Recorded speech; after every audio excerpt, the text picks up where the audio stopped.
Shalom, shalom, que le Seigneur vous bénisse. Je veux rendre grâce à Dieu pour l'occasion qu'il nous donne de nous retrouver encore. Et j'espère qu'il nous fera du bien à travers ces temps que nous passerons ensemble, à travers les différents enseignements, les temps d'encouragement, les temps de parole. Et Dieu en réserve quelque chose de précieux, de glorieux pour toi, pour ta vie et pour la vie de tous ceux qui sont avec toi et que tu aimes. Aujourd'hui, je voudrais parler d'une nouvelle saison. Nous voulons rendre grâce à Dieu. Nous avons eu les festivités de notre trentenaire. Et nous savons que 30 ans, pour nous, on a parlé de la maturité, un stade de maturité. Et je pense que Dieu est en train de nous aider par rapport à cela. Et nous avons été exhortés durant nos rentrées ecclésiastiques au sujet plutôt de la maturité. Nous devons poser des actions qui démontrent effectivement que nous avons atteint ce stade-là.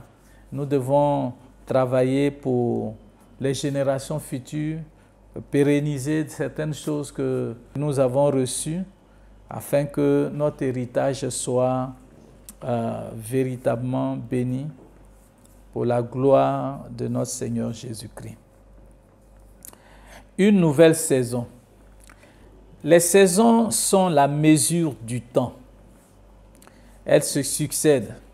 Et chaque saison a ses caractéristiques. Si vous voulez bénéficier des fruits d'une saison ou des grâces d'une saison, il est important que vous puissiez obéir aux exigences de cette saison.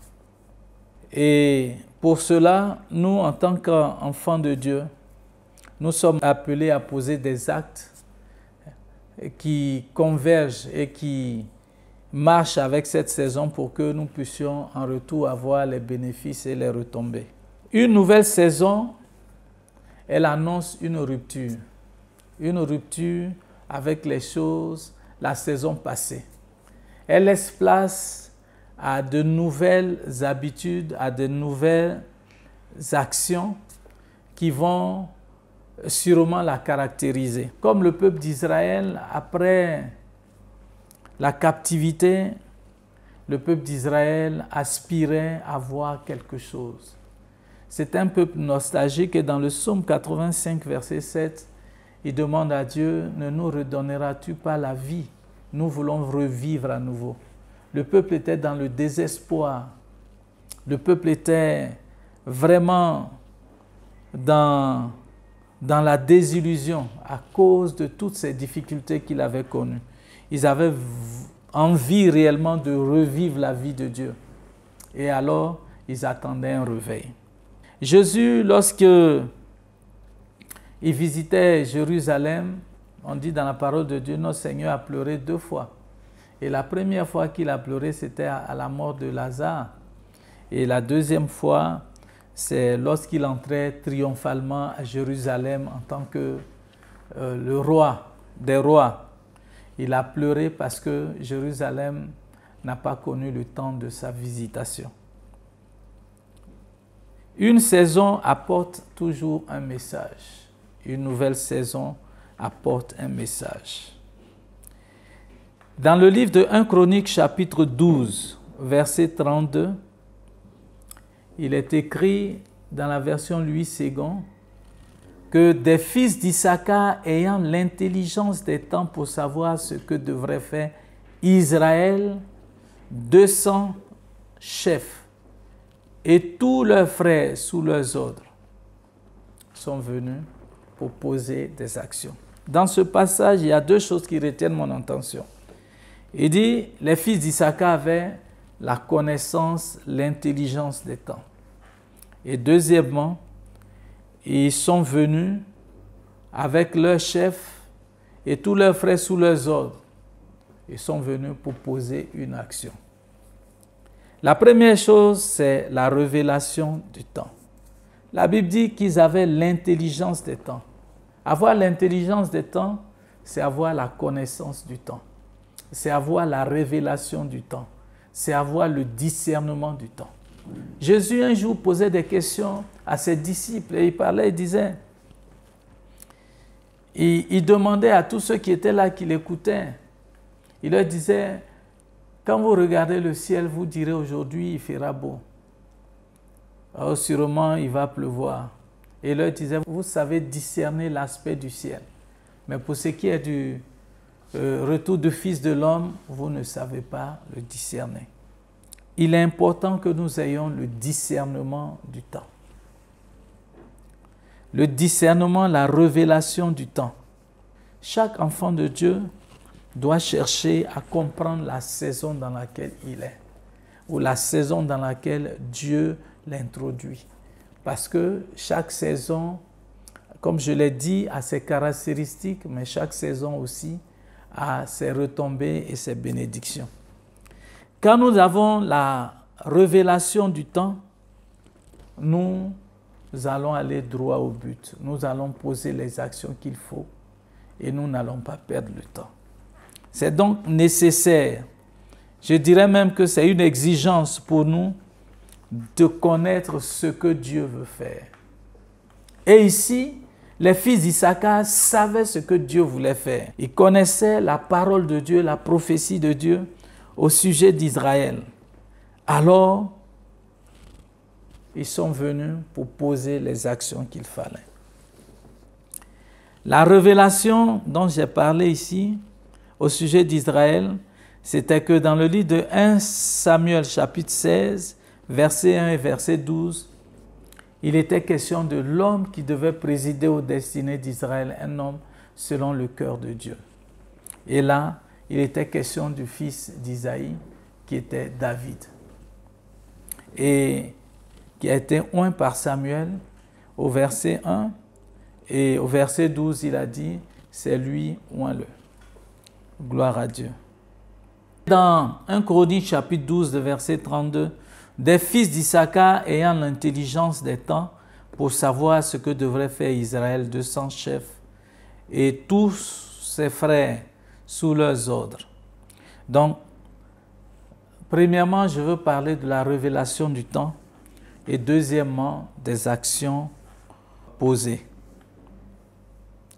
Toute révélation est suivie d'une action.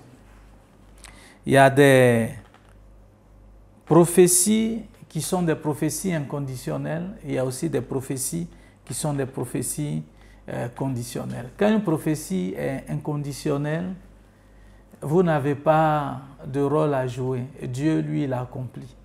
Mais quand elle est conditionnée, Dieu fait sa part et toi, tu es appelé à faire ta part. Donc, toute révélation est souvent accompagnée ou exige souvent des actions pour que cela soit accompli comme on l'entend et comme on le souhaite. La révélation a une exigence. Elle s'accomplit dans un contexte bien donné. Parlant de la révélation, ici, on dit qu'ils avaient la connaissance, ils avaient l'intelligence des temps. Ça veut dire ils avaient, dans certaines versions, il est question du discernement des temps. Ils avaient la connaissance du temps, ils avaient le discernement du temps. Quand ils voient le temps, ils savent ce que ce temps veut dire, ce que ce temps a en lui, ce qu'il donne comme message, il véhicule comme message. Et chaque saison véhicule toujours un message. Et par rapport à cela, s'ils ont la connaissance de ce message que transporte cette saison, ils sont appelés par la suite à poser les actions qui sont en phase avec cette révélation. Pour Israël, Dieu était en train d'annoncer une nouvelle saison. Quelle était cette saison? Dans 1 Samuel chapitre 16, le verset 1, il est dit, « L'Éternel dit à Samuel, « Quand cesseras-tu de pleurer sur Saül? Je l'ai rejeté afin qu'il ne règne plus sur Israël. Remplis ta corne d'huile et va. Je t'enverrai chez Isaïe le Bethléemite, car j'ai vu parmi ses fils celui que je désire roi. » Et au verset 12, il dit, Isaïe l'envoya chercher, or il était blond avec des yeux beaux et une belle figure. Et l'Éternel dit à Samuel, lève-toi, oins-le, car c'est lui. Alléluia. Le Seigneur disait à Samuel de cesser de pleurer sur Saül parce que Saül avait été rejeté. Il y a plusieurs actions que Saül a posées qui n'ont pas cadré avec ce que Dieu voulait. Bien que Saül n'avait pas encore quitté le pouvoir, Dieu avait déjà porté ses regards sur celui qui devait lui succéder. Souvent, le Seigneur agit de deux façons. Vous pouvez déchoir de votre position en perdant votre place. Souvent même, vous pouvez être à votre place et vous n'avez plus l'approbation de Dieu dans le travail que vous faites parce que vous avez défié. Au moment où ça se passait, je ne suis même pas sûr que Saül avait déjà fait 5 ans de règne. Mais quand vous voyez jusqu'à la fin, il a duré parce que celui qui devait lui succéder n'avait pas encore atteint l'âge. David a été oint quand il avait 17 ans. Et il a fallu 13 ans pour qu'il soit préparé. C'est à l'âge de 30 ans qu'il est venu. L'une des choses qui m'a marqué, c'est qu'il a dit, remplis ta corne d'huile, va, je t'enverrai chez Isaïe. Il dit, car j'ai vu parmi ses fils celui que je désire roi. J'ai vu parmi ses fils. Et souvent, Dieu veut voir dans nos vies, dans notre manière de faire. Quand tu vas marquer Dieu par ta vie, tu seras remarqué. Le plus important, ce n'est pas de marquer ou bien de se faire remarquer par les hommes. C'est plutôt se faire remarquer par Dieu. Parce que c'est Dieu qui positionne. Et Dieu veut que nous puissions travailler selon le désir de son cœur. Quand il voit l'attitude de David, ce qu'il faisait en dehors des yeux des hommes, parce qu'il était dans le champ, David ne trichait pas. Il aimait les animaux. Et Dieu a vu dans son cœur que si lui il est prêt à sacrifier sa vie pour des animaux, quand je lui confierai la charge des hommes, il prendra soin. Bien-aimés frères, nous devons prendre soin de ce que Dieu nous confie, des âmes qu'il nous confie. Et la Bible dit, si vous êtes fidèles dans les moindres choses, Dieu va vous confier de plus grandes. Si tu es fidèle avec un troupeau de 10, Dieu va te confier un troupeau de 100. Mais quand tu seras infidèle avec un troupeau de 10, de 5, n'espère pas gérer un troupeau de 1000 ou de 10 000. Celui qui est fidèle dans les moindres choses, Dieu lui confiera de grandes choses. Alléluia, parce qu'il sera fidèle dans les grandes choses. Je veux t'encourager, toi qui m'écoutes, à être fidèle pour les tâches qui te sont confiées, dans les tâches plutôt qui te sont confiées. Aussi minimes qu'elles paraissent, peut-être pas attrayantes aussi comme tu l'aurais voulu, mais Dieu teste ta fidélité, il teste ton abnégation à travers tout ce qui t'est confié. Fais le bien, parce que lorsque tu le fais bien, tu arroses ta destinée. Alléluia. Nous revenons à notre texte. David était appelé à présider aux destinées d'Israël. Et quand les temps ont été accomplis et que David est devenu roi, alors les fils d'Issachar, qui connaissaient le temps et qui savaient que c'était la période, sont venus pour participer, pour poser des actions. Quelle est la révélation pour cette saison? Pour cette saison, la révélation, je parlerai du réveil de Dieu qui est en marche, un réveil que Dieu prépare. Dieu va visiter son peuple, Dieu va visiter chaque personne. Le réveil, c'est un temps de visitation, où le peuple va prendre conscience même de Dieu, des choses de Dieu, et va donner à ces choses leur priorité dans sa vie. C'est un moment où les gens ont soif et leur crainte pour Dieu grandit. C'est un moment de la manifestation de la gloire de Dieu.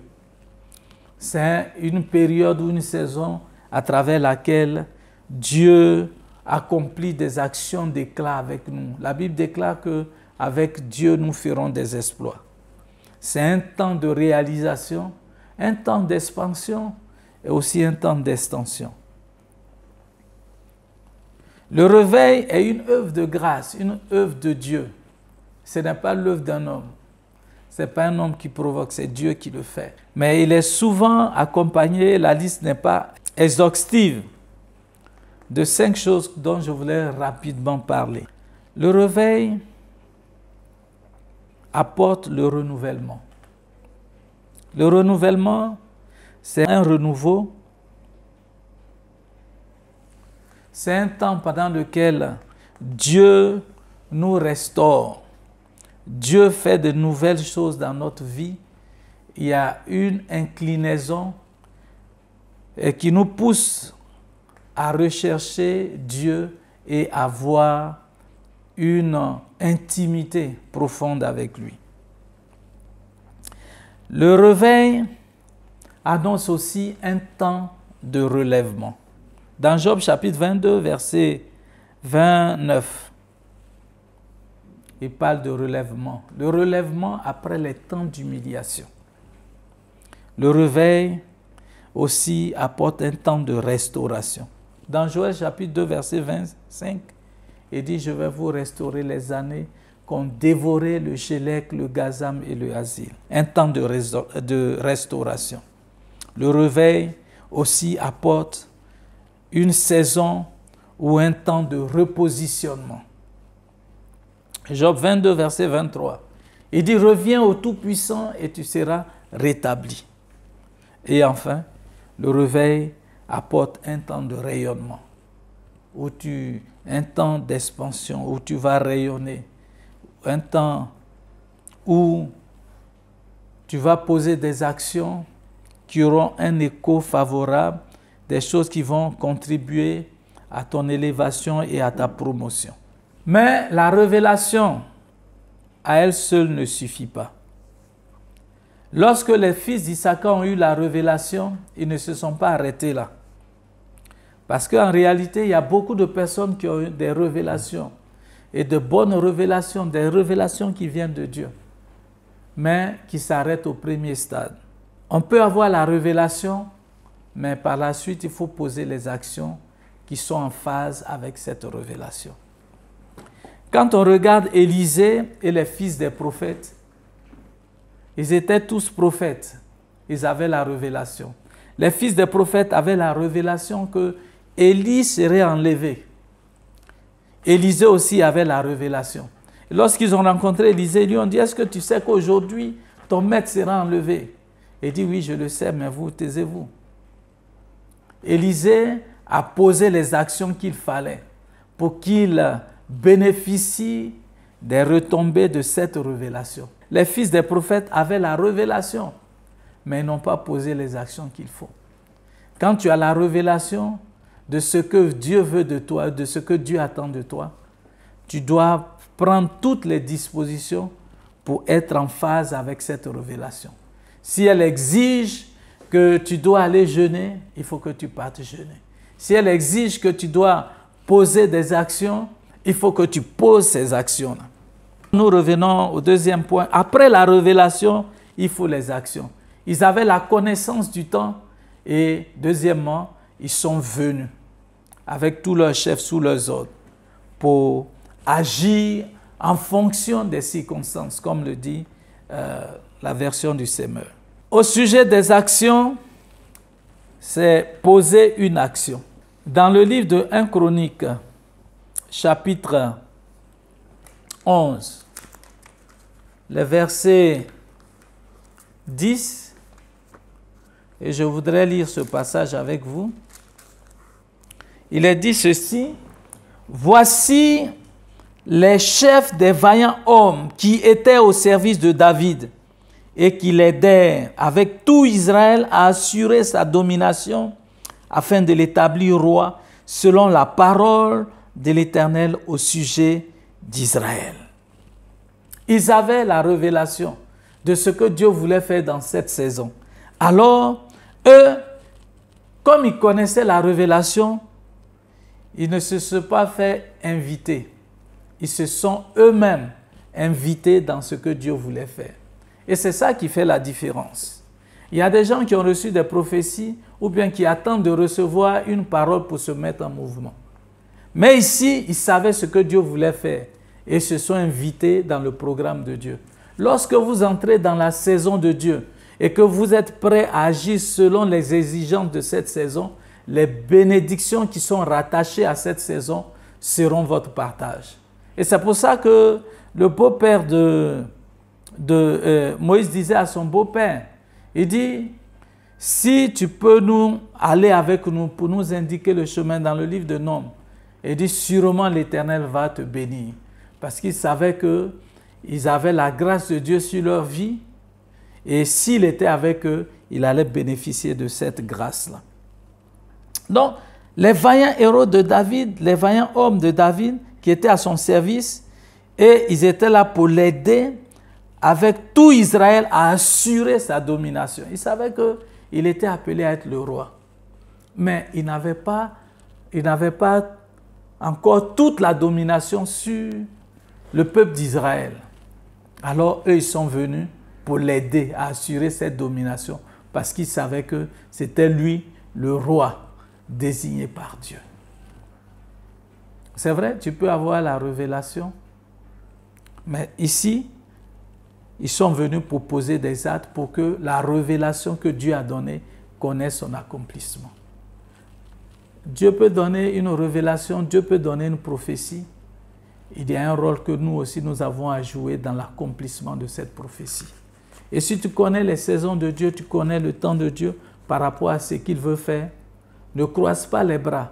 Pose les actions qu'il faut pour que cette prophétie connaisse son accomplissement. Alors, la bénédiction qui est rattachée à cela sera ton partage. Et c'est ce que ces hommes l'ont fait. Ils n'ont pas dit, Dieu a dit, il sera roi. Donc laissons Dieu accomplir cette prophétie. Ils se sont dit, nous savons ce que Dieu veut faire. Nous voyons la réalité du champ. Nous voulons nous mettre dans une position pour que la promesse et la prophétie de Dieu soient accomplies.